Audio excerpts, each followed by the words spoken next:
అందరికీ నమస్కారం అండి. మనం పార్ట్ 1లో చూసాము కదా! ఇది సిలబస్‌లో పార్ట్ 1లో చూసాము. ఫస్ట్ 7 చాప్టర్లు ఎలా ఉన్నాయో చూసాము. నెక్స్ట్ 8దో చాప్టర్ వచ్చేసి మనకి సాలిడ్ అండ్ వేస్ట్ మేనేజ్మెంట్ అనే దాని గురించి ఉంది. సో మనకి మున్సిపల్ సాలిడ్ వేస్ట్ మేనేజ్మెంట్ గురించి చదువుకోవాలి ఇందులో.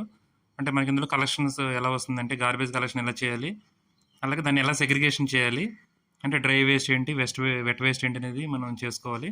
తర్వాత ట్రాన్స్పోర్టేషన్ కూడా విడివిడిగా దాన్ని చేయాలి. అలాగే నెక్స్ట్ సాలిడ్ వేస్ట్ మేనేజ్మెంట్ అంటే సాలిడ్ వేస్ట్ ప్రాసెసింగ్ టెక్నిక్స్, అంటే మనం డ్రై వేస్ట్ని ఎలా ప్రాసెస్ చేయాలి, అందులో ఉన్న టెక్నాలజీస్ ఏంటి, అలాగే వెట్ వేస్ట్ని ఎలా చేయాలి అనేది ఉంటుంది. Next composition and characteristics of ఈ వేస్ట్, అంటే మనకి ఈ వేస్ట్ అంటే ఎలక్ట్రానిక్ వేస్ట్ ఉంటుంది కదా, సో దాని గురించి.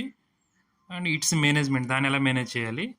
Next concepts of bio remediation, so bio remediation అనే కాన్సెప్ట్ ఏంటి గురించి చదువుకుంటే అది మనకి 8వ యూనిట్ కింద వస్తుంది. నెక్స్ట్ వచ్చేసి 9వది ఉంది. సో 9th వన్ వచ్చేసి global environmental problems, policies and legislations. ఇవేంటంటే ఇప్పటివరకు మనం చదువుకున్నవన్నీ కూడా డిఫరెంట్గా ఉంటాయి. అంటే టెక్నాలజీస్ గురించి నేర్చుకుంటాము, అంటే మనం ఎలా అక్కడ పనిచేయాలి అనే వాటి గురించి అది ఉంటుంది. ఇదేంటంటే మనం ఫాలో అవ్వాలంటే ఇంటర్నేషనల్ వైజ్ కొన్ని స్టాండర్డ్స్ ఉంటాయి. అవి అన్ని డిఫరెంట్ కంట్రీస్కి సంబంధించినవి కొన్ని పాలసీస్ పెట్టుకుంటారు, ఈవెన్ వాళ్ళు కానీ వీళ్ళు. సో వాళ్ళు ఏం పెట్టారనేది చూసుకొని చదువుకోవాలి. వీటికి సంబంధించి మనకి ఏమొస్తాయంటే ఎక్కడేం జరిగింది, ఇక్కడేం జరిగింది, అక్కడేం జరిగింది అనేది ఉంటుంది. సో అందులో ఏమిటంటే climate change and impacts on human environment. So మన క్లైమేట్ చేంజ్ అయినప్పుడు ఆ ప్రభావం మన మీద ఎలా ఉంటుంది అనేది చూసుకోవాలి. Ozone depletion and ozone depletion substances అంటే ఓడిఎస్, సో వాటికి సంబంధించింది, దేనివల్ల ఓజోన్ లేయర్ అనేది దెబ్బతింటుంది అనేది ఉంటుంది. డిఫారెస్ట్రేషన్ అండ్ డిజర్టిఫికేషన్, అంటే మనం అడవులు నరికేయడం వల్ల మనకి నరికేయడాన్ని మనం డిఫారెస్ట్రేషన్ అంటాము. అలా అడవులన్నీ నరికివేసిన తర్వాత మనకి ఆటోమేటిక్గా అది ఎడారి వస్తుంది అనమాట, సో దాన్ని డిజర్టిఫికేషన్ అంటారు. సో వాటికి సంబంధించి చదువుకోవాలి.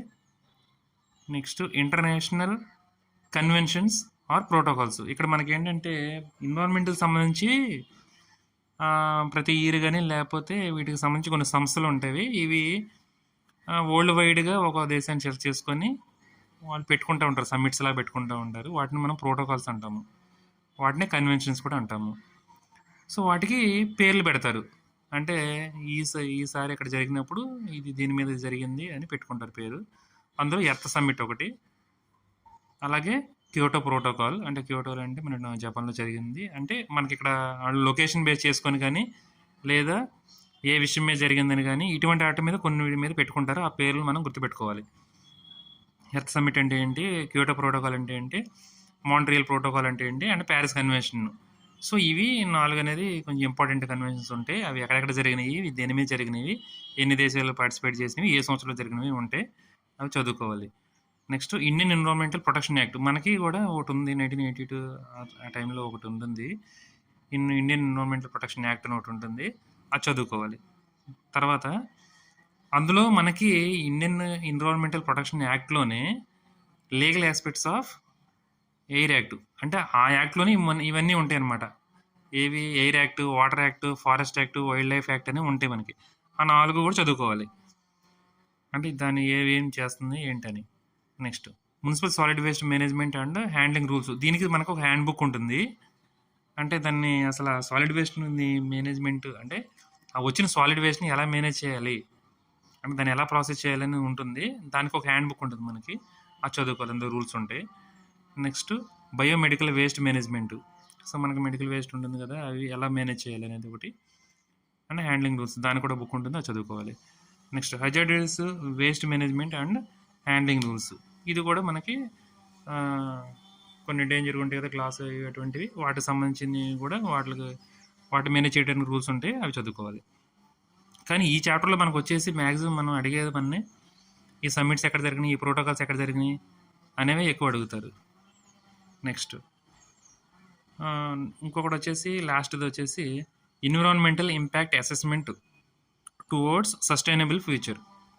మనం అనుకుంటాం కదా సస్టైనబుల్, మనకు గోల్స్ ఉంటాయి కదా, అవి సో ఆ గోల్స్ని మన దానిలో ఎన్విరాన్మెంట్కి సంబంధించింది ఎలా ఏమేమి గోల్స్ ఉన్నాయి వాటిని ఎలా మనం అచీవ్ అవ్వాలని ఉంటుంది. ఈఐఏ స్ట్రక్చర్ ఉంటుంది. అలాగే methods of baseline data acquisition. So మన ప్రాజెక్ట్స్ అనేవి ఎలా ఎగ్జిక్యూట్ చేయాలని ఉంటుంది. Overview on impacts of air, water, biological and socio economical aspects. అంటే మనం ఏదైనా ఫ్యాక్టరీ కానీ ఏమైనా పెట్టామంటే సో ఇవన్నీ ఎలా ఇంపాక్ట్ అవుతాయని చూడాలి. Strategies for risk assessment, concepts of environmental management plan, and ఇవన్నీ ముందే రెడీ చేసుకోవాలి. కాన్సెప్ట్ ఆఫ్ సస్టైనబుల్ డెవలప్మెంట్ ఏంటి అని. అలాగే population and its explosion. Next crazy consumption, environmental education, urban sprawl and human health, environmental ethics. ఇవన్నీ మనం చదువుకోవాలి last యూనిట్లో. So concept of green building, ecological footprint, life cycle assessment, low carbon lifestyle. ఇవన్నీ ఏంటంటే మనకి ఏదైనా projects కనుక start చేసేటప్పుడు ఏమి రూల్స్ ఫాలో అవ్వాలి, ఒకవేళ రూల్స్ ఫాలో అయ్యి ఏదైనా ఫ్యాక్టరీస్ కానీ పెట్టినా వాటితో హ్యూమన్ లైఫ్ అనేది ఎలా అవుతుంది అవన్నీ చూసుకోవాలి. అవి ఈఎంపీ ప్లాన్స్ అంటారు. అవి ఫాలో అవ్వాలి. ఎవరైనా ఎన్విరాన్మెంట్ ఇంజనీర్ కానీ ఉంటే అవన్నీ చూసుకోవాలి కాబట్టి అవన్నీ ఇందులో వచ్చినాయి ఇక్కడ. నెక్స్ట్ పాపులేషన్ అంటే పాపులేషన్ ఒకే చోట పెరిగిపోవడం కానీ లేదా ఎక్కువ కన్జంప్షన్ చేయటం కానీ ఫుడ్ అనేవి, లేకపోతే ఓవర్గా అంటే కొన్ని ఉంటాయి వాటిని మనం ఓవర్గా తినేసాం అనుకోండి అవి అక్కడ భూమి మీద ఉండకుండా పోతాయి. సో అటువంటివన్నీ చదువుకోవాలి. సో మనకి ఇక్కడ మ్యాక్సిమం వచ్చేసి ఈఎంపీ నుంచి క్వశ్చన్స్ వస్తూ ఉంటాయి. అలాగే లైఫ్ సైకిల్ అసెస్మెంట్ నుంచి కూడా వస్తూ ఉంటాయి. సో మనకి ఇవన్నీ కలిపి ఈ పేపర్ 2 ఏదైతే ఉందో ఇది మొత్తం 150 బిట్స్ వస్తాయి. ఒక్కొక్క బిట్ వచ్చేసి 2 మార్క్స్ క్యారీ చేస్తుంది. టోటల్గా వచ్చేసి 300 మార్క్స్ ఉంటాయి. ఓకేనా ఫ్రెండ్స్, థ్యాంక్ యూ.